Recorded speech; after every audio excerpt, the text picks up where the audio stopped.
We are back this morning with Congressman Mike Haridopolos, Republican of Florida, represents the 8th District. Thank you for being here during the government shutdown.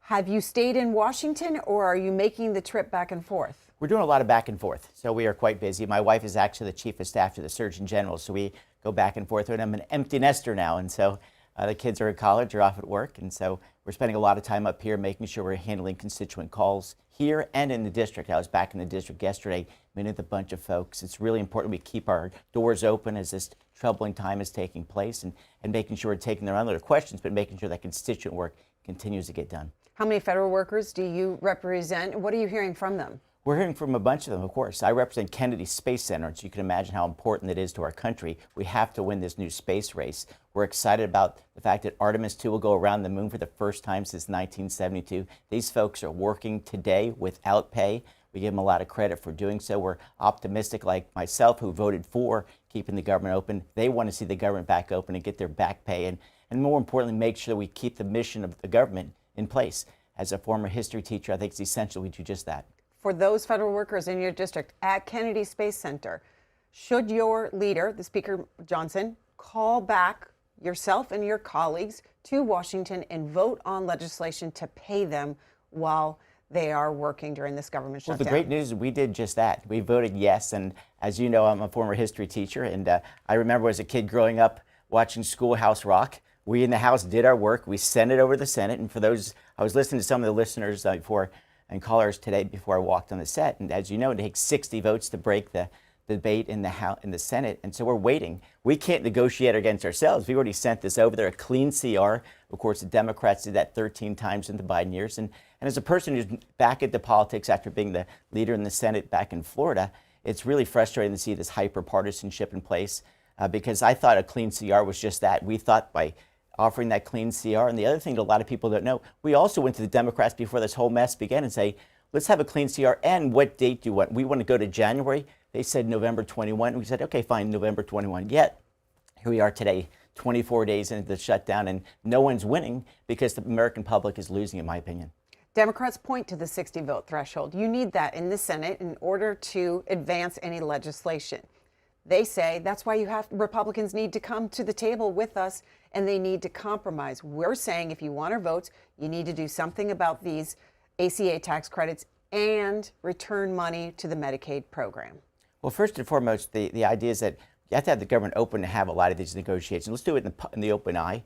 And I think beyond that is the sense of we passed these Medicaid changes because there was waste, fraud, and abuse in the system.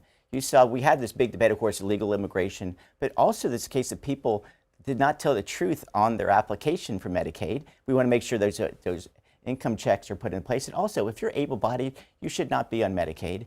And finally, people are paying $1,500, $2,000 a month for health care, almost $25,000 a year. And yet other people are gaming the system. So we wanted to make those changes. And so also your viewers are clear, these changes don't take effect until 2027. So these Medicaid changes have not taken place yet because we wanted to reform the system. We want to make sure that people have a ramp to understand what's going on, how you qualify to stay on, or if you don't qualify anymore, how to get into new programs. When it comes to the ACA tax credits, is there a middle ground?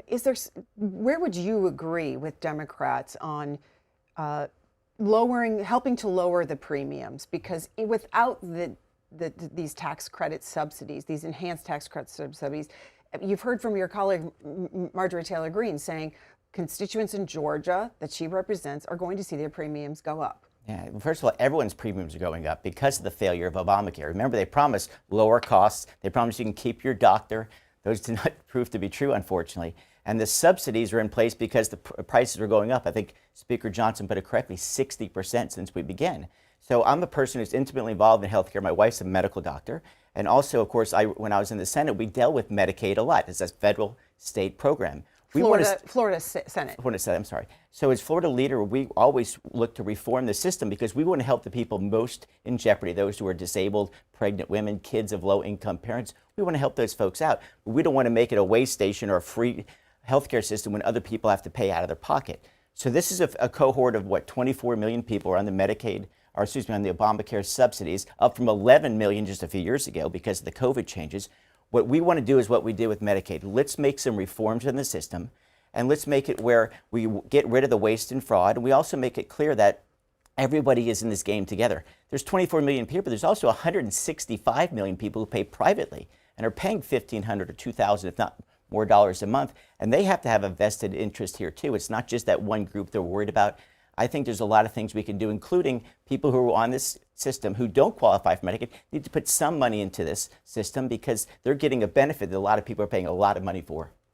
You're saying some people pay $0 for their premium. About half do. About half. And there's also reports where Republicans have argued that there are people that don't even know they're on it because they pay $0. Yeah, they call it the phantom. This is the thing that blew my mind as I really got into this issue. The one good thing I can say about the break is that I've spent a lot of time studying Obamacare and understanding what we can try to improve. And these phantom things are amazing, especially in my state of Florida. People get a call that, hey, you can get free insurance.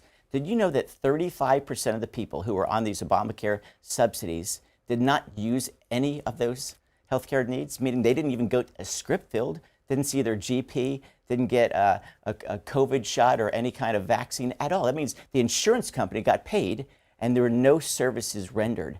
And could you imagine any business operating? I'm going to give you money, but you don't have to do anything for it. Remember, these tax credits are not given to the citizens. They're given directly to the insurance companies. And that's one of the reforms we're obviously looking at. You would like to see these tax credits go to the participants on ACA. I'm a How big do you do believer. that? I'm a big believer in health savings accounts. As you know, the medical system is very different than when you go shopping at the mall. You don't even know what the price is sometimes when you walk into a doctor's office. And so we need to have more medical transparency. Let's empower the individual to make smart decisions with their health care. Because right now, all you're seeing, this big Obamacare system really comes down to tax credits not going to the individual, going to insurance companies. And that's created a perverse system, in my opinion.